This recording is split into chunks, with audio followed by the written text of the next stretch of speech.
My parents hated me and doted on my golden child sister, so I started dating her best friend as revenge. They told me I wasn't good enough for her and demanded I break up with her, but I refused. My sister tried taking matters into her own hands, but it backfired horribly for her. I was born with a disability, and my parents, David and Caroline, never stopped punishing me for it. As a 4-year-old, they had me tested and found out that I had lower levels of testosterone, so they used my older sister to fix it. One Christmas, when I was 12 and Jess was 15, we both asked for new bikes. She of course got hers. It was bright purple, shiny, had big wheels and everything. Meanwhile, I got a pink t-shirt, and on it read the words, Jess's little bro. Their method was simple. By destroying my self-worth, I would somehow rebuild myself, and therefore restore my masculinity and testosterone. But, as you can probably guess, their method backfired hard. I became ever more depressed and anxious the more they bullied me. Except, they didn't care anymore. Somewhere along the line, their cure turned into harsh favoritism, borderline emotional neglect. One time in school, Jess got a B- on her report card. My parents paid for a custom banner to be put on the house. On it read the words, "Our daughter got a B-" with a picture of her face at the end. And when I came home with straight A's, guess what I got? I'll give you a hint. It's 2 words, and it starts with Jack and ends with poop. And if you guessed Jack Poop, you were wrong, because it's even less than that. Both my parents trashed my room for not getting straight A+.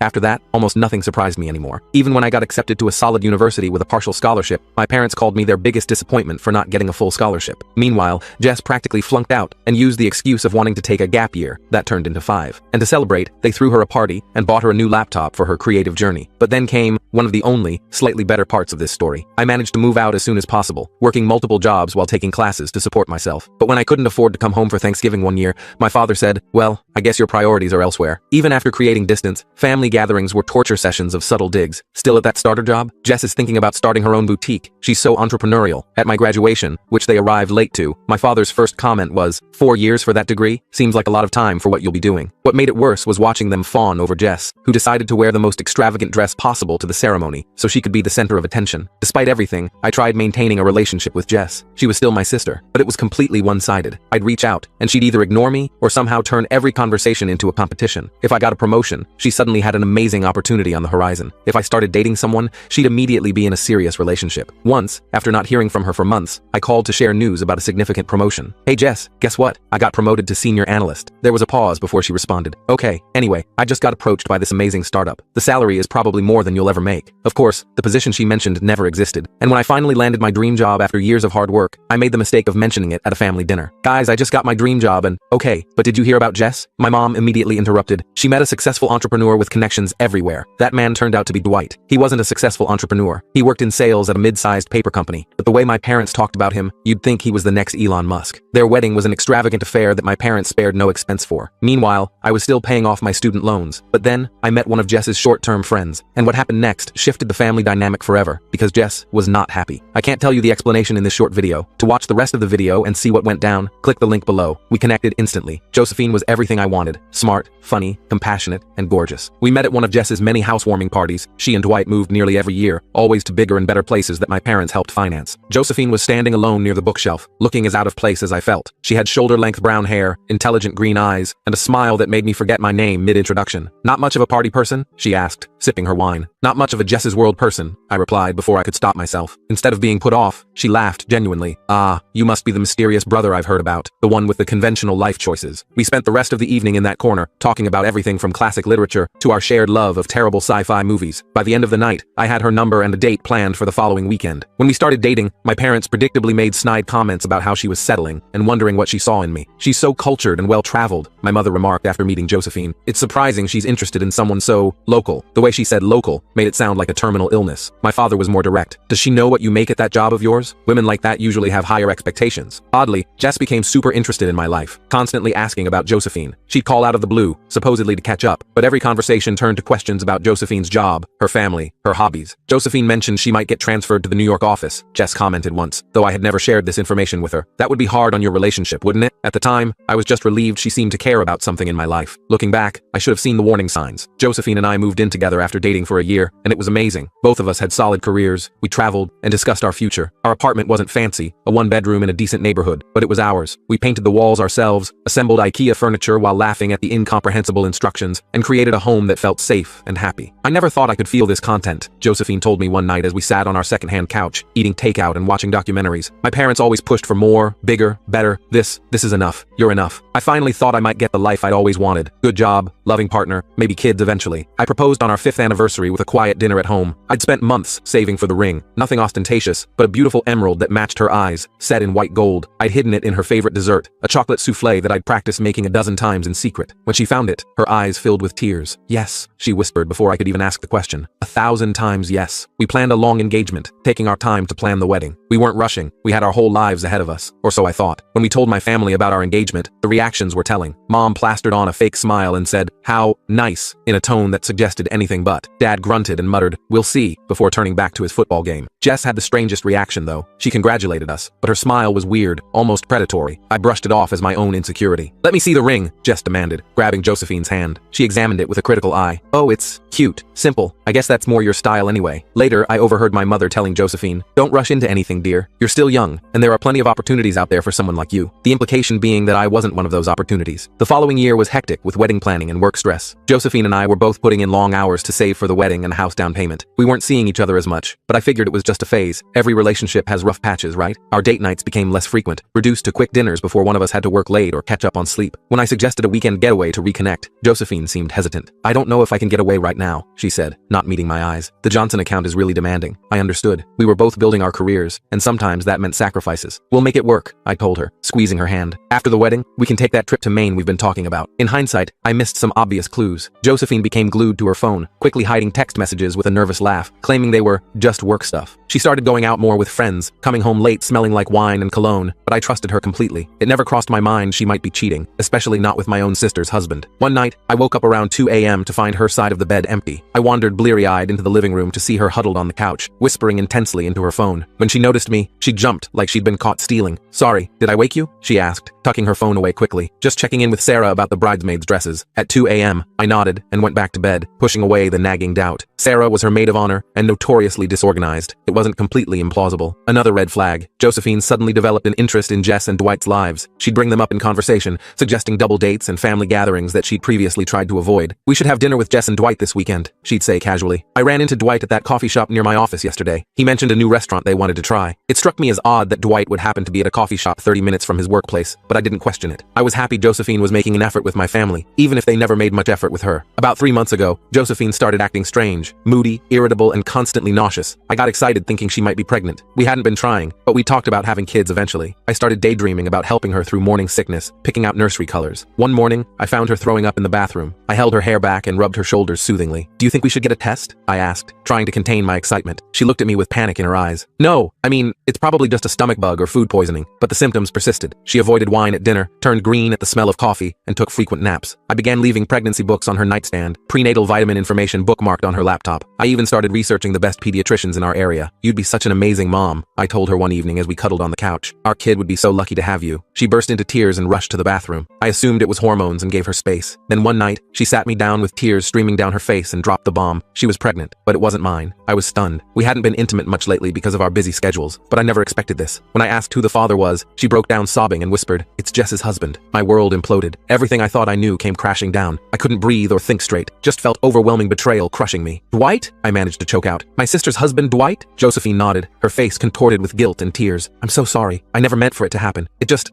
did." "How long?" My voice sounded alien to my own ears. "Flat. Empty. 3 months," she admitted, staring at the floor. "It started at your parents' anniversary party." I remembered that party vividly. My parents' 40th anniversary, a lavish event they'd spent months planning. Josephine had looked stunning in a blue dress, and I'd been so proud to have her by my side. I recalled how she'd disappeared for nearly an hour, claiming she needed fresh air because the room was too warm. Dwight had been absent around the same time. I thought nothing of it. Josephine tried explaining between sobs. Apparently, it started at our engagement party. Jess's husband, Dwight, had cornered Josephine, telling her she was making a mistake marrying me. He played on her insecurities, saying he could give her everything I couldn't. And it wasn't a one-time thing. They'd been having an affair for months. "He said you'd never be able to provide the life I deserved," she cried. "That I was wasting my potential with you. And you believed him?" I asked incredulously. "After 6 years together, you believed what he said about me?" "I didn't at first," she insisted. "But he was persistent. He'd text me little things, comments about how I deserved better, observations about how your family treated you, how they might treat our children someday." My stomach lurched at the manipulation. "So what? He was just concerned for your welfare? This was all for your benefit?" "No, of course not," she whispered. "He made me feel special, desired. He said Jess didn't understand him, that they were basically roommates at this point. The classic cheater's handbook. I couldn't believe Josephine had fallen for it. Couldn't believe she'd betrayed me so completely." "Where would you meet?" I asked, needing to understand the full scope of the deception. "His office, mostly. Sometimes hotel rooms if we could get away for lunch." She was sobbing now, makeup streaming down her face. "Once at their house when Jess was visiting your parents." Each word was like a knife. I thought about all the late nights at work, the weekend conferences, the sudden errands she needed to run alone. All lies. Does Jess know? I asked, suddenly thinking of my sister. Josephine shook her head. No, at least I don't think so. Dwight said he'd handle telling her when the time was right. I laughed bitterly. When the time is right? And when exactly is the right time to tell your wife you've been fucking her brother's fiancé and got her pregnant? I kicked Josephine out that night. I couldn't stand looking at the woman who'd betrayed me so completely. She begged forgiveness, saying it was a mistake and she loved me. But all I could think about was how many times she'd lied to my face while wearing my ring. Please, she sobbed as she hastily packed a bag. We can work through this. People make mistakes. I love you, not him. If you loved me, you wouldn't have spread your legs for my sister's husband. I spat, the words tasting like poison in my mouth. If you loved me, you wouldn't have lied to me for months while planning our wedding. I was going to end it, she insisted. The pregnancy wasn't planned. We used protection. Not good enough apparently, I said coldly. Get out. You have 30 minutes to take what you need. Anything left behind goes in the trash. She tried touching my arm. Where am I supposed to go? I don't know, Josephine. Dwight's office maybe? Since you're so familiar with it. Or perhaps one of those hotels you enjoyed so much. It's not my problem anymore. After Josephine left, I called Dwight. I don't remember exactly what I said. It was all a blur of rage and pain. He initially tried playing it cool, claiming it was just a drunken mistake that meant nothing. When I pressed him, he got defensive, saying, well, maybe if you'd been a better fiancé, she wouldn't have come to me. Are you fucking kidding me? I yelled into the phone. You're blaming me for you sleeping with my fiancé? You've got some nerve. Look man, I'm sorry it happened this way, he said with artificial remorse. But Josephine and I connected on a level that you two never did. She needs someone who can match her ambition. And that's you? I laughed without humor. A mediocre salesman riding on my parents' handouts? What exactly are you going to provide for her and this baby? Because as far as I can tell, you've never provided anything for yourself. He grew cold then. You've always been jealous of what Jess and I have. Now I've got Josephine too. Think about that while you're alone in that pathetic apartment you call home. I saw red. I drove straight to their house, planning something I'd probably regret. The drive was a blur. I don't even remember stopping at traffic lights or making turns. All I could think about was confronting Dwight face to face, making him feel even a fraction of the pain consuming me. When I arrived, my parents were already there. Dwight had called them first, spinning some story about Josephine seducing him and how sorry he was. And of course they believed him. They always do. I burst through the door without knocking to find them all sitting in the living room like some kind of twisted intervention. My mother was patting Dwight's shoulder consolingly, while my father stood with his arms crossed, looking grave. Jess was noticeably absent. Well, look who finally showed up, my father said, his voice dripping with disapproval. Care to explain why you're threatening your brother-in-law? Brother-in-law? I echoed in disbelief. You mean the man who's been sleeping with my fiancé for months? The man who got her pregnant while married to your daughter? My mother gasped. Josephine's pregnant? Oh, Dwight, you poor thing. What a mess that girl has created. I couldn't believe what I was hearing. Are you serious right now? He cheated on your daughter with my fiancé. How is Josephine the only one at fault here? Mom immediately started lecturing me about forgiveness and family, while Dad stood there with his arms crossed, looking disappointed in me, not in precious Dwight. I tried explaining what really happened, but they wouldn't listen. They kept saying I needed to forgive Dwight and support Josephine through her pregnancy, because family comes first. You don't understand the pressure Dwight's under, my mother insisted. Jess hasn't been very attentive lately. Men have needs. Are you actually justifying him cheating on your daughter? I asked, incredulous. Where is Jess anyway? Does she know what her husband's been doing? My father cleared his throat. Jess is upstairs resting. She's understandably upset, but she's willing to work through this. That's what mature adults do. They don't run around making accusations and threats. Dwight has agreed to couples counseling, my mother added, as if this solved everything. He's taking responsibility for his actions, which is more than I can say for you. Me? What have I done except be betrayed by everyone I trusted? You've always been dramatic, my father sighed, always making everything about you. This situation requires delicacy and understanding, not your usual tantrum. Dwight sat there smugly, playing the contrite husband. I've apologized to Jess, and she's forgiven me. Josephine and I made a mistake, but now we have to think about the baby. That's when I lost it. Years of bottled resentment exploded. I told them exactly how I felt about their twisted loyalty, how they'd always favored Jess and her husband over me, never taking my side or supporting me. I told Dwight he was dead to me. I told my parents they could have the family they always wanted because they didn't have me anymore. You know what? I'm done, I said, my voice dangerously quiet. Done with all of you. For 34 years I've tried to earn your love and respect, and it's never been enough. Nothing I do has ever mattered compared to anything Jess does. That's not true, my mother protested weakly. We love you both equally. I laughed bitterly. That's a lie and you know it. When Jess crashes a car, it's an accident. When I get straight A's, it's expected. When Jess drops out of college, she gets a party. When I graduate with honors, I get a handshake. You've always been stronger, my father said. You didn't need the same support Jess did. No, you just didn't want to give it to me, I countered. And now your precious son-in-law has knocked up my fiancé, and somehow I'm still the bad guy. I turned to Dwight then. You're pathetic. A cheating, lying coward who's never worked for anything in his life. You think you've won something here? Congratulations on your prize. A woman who cheats on her fiancé. I'm sure she'll be completely faithful to you. I stormed out, ignoring their calls and pleas. I drove aimlessly for hours, just wanting to escape everything and everyone. When I finally got home,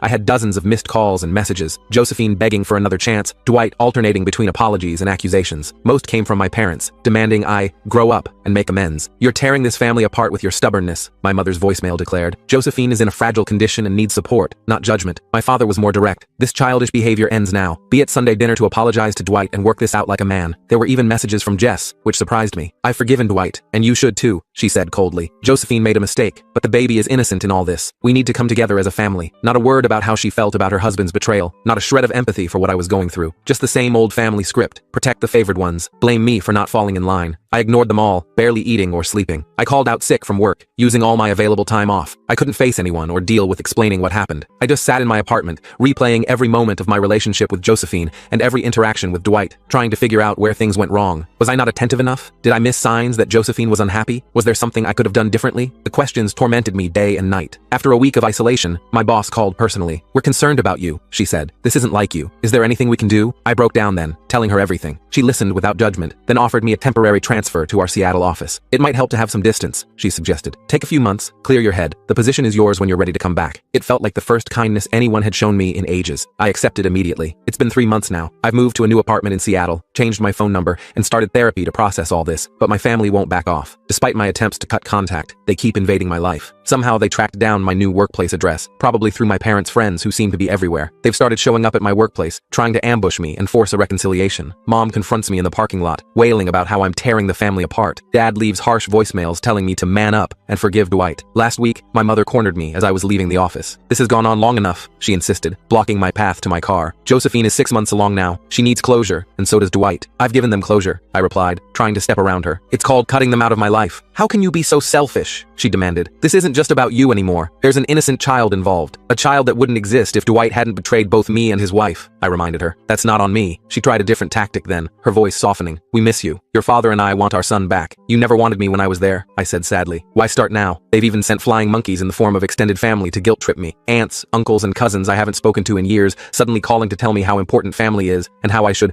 let bygones be bygones. It's like they're living in an alternate reality where Dwight and Josephine made some minor mistake rather than a life-altering betrayal. My cousin Rick, who I haven't spoken to since his wedding 5 years ago, texted out of nowhere. Family sticks together through thick and thin. Your parents are heartbroken. Whatever happened can be fixed with enough love and forgiveness. Aunt Patty, my mother's sister, left a voicemail so laden with guilt it could sink a ship. Your poor mother can barely get out of bed some days worrying about you. Is this how you repay all their sacrifices? By turning your back when the family needs unity? I wanted to scream. What sacrifices? What unity? Where was this concern for family cohesion when I was growing up feeling like an outsider in my own home? Yesterday, I got a message from Josephine. She's keeping the baby and plans to co-parent with Dwight. And guess what? My parents are thrilled about becoming grandparents, forgetting all the awful comments they used to make when Josephine was with me. The message was full of apologies and justifications, including how she and Dwight had found real love through this difficult situation. She even had the audacity to suggest we could all be friends eventually for the child's sake. "I know this isn't how any of us planned things to work out," her message read, "but sometimes life takes unexpected turns. Dwight and I have found something genuine together, and we hope you can find happiness too. The baby is a boy, by the way. We're thinking of naming him David, after your father. We'd love for you to be in his life as his uncle." The irony was almost too much to bear. The woman who betrayed me wanting me to play happy uncle to the child she conceived through that betrayal, and naming him after my father, the ultimate way to ensure my parents would overlook any wrongdoing. I'm at my wit's end. Part of me wants to cut ties completely and start fresh somewhere else. Maybe move across the country, change my name, and build a new life where nobody knows about this mess. But another part is so angry I want to stay and fight, to show them how fucked up this whole situation is. My therapist says I need to process my feelings rather than run from them, but also that I have every right to establish boundaries. "Your family has shown a consistent pattern of disregarding your feelings and needs," she observed. "It's not unreasonable to distance yourself from that dynamic, but distance doesn't seem to be enough. They keep finding ways to infiltrate my life, to force their narrative that I'm the problem, not them. I don't know what to do anymore. The betrayal has affected every aspect of my life. I can't sleep without medication. I can't stand being alone with my thoughts. I haven't even considered dating again. The idea of trusting someone like that terrifies me. What if I'm just unlovable?" I asked my therapist during a particularly dark session. "What if there's something fundamentally wrong with me that makes people treat me this way?" "There's nothing wrong with you," she assured me. "But when we grow up in dysfunctional systems, we sometimes recreate those dynamics unconsciously. Your family trained you to accept less than you deserve. The good news is, you can untrain those patterns. I've also lost friends over this, ones who think I should take the high road and reconcile with my family, as if I'm the bad guy for refusing to play happy families with the people who hurt me the most. My college roommate Tom, who's known me for years, surprised me with his take. Families are complicated, man. Yeah, what they did was awful, but at some point, you have to move on. Blood is blood. I cut him off immediately. Blood clearly meant nothing to my family. Why should it mean anything to me? The thought of Josephine and Dwight raising a child together, a child that could have been mine, is like a constant knife in my gut. I understand logically that the child is innocent in all this. It's not the baby's fault its parents are lying, cheating scumbags, but I can't make myself feel good about its existence. My parents have started talking about how I should be involved in the child's life and how I'll be an uncle. The concept makes me physically ill. How can I look at this kid and not see the ultimate symbol of my sister's husband's betrayal? So Reddit, am I the asshole for refusing to forgive my sister's husband and ex-fiancé? Am I wrong to want to cut ties with my family over this? Any advice on how to move forward would be appreciated, because right now, I feel like I'm drowning in a sea of betrayal and gaslighting. Sorry for the novel-length post. If you made it this far, thank you. Writing all this out has been somewhat therapeutic. I'm not sure what I'm hoping to gain: validation, guidance, or just the chance to scream into the void and have someone, anyone, hear me.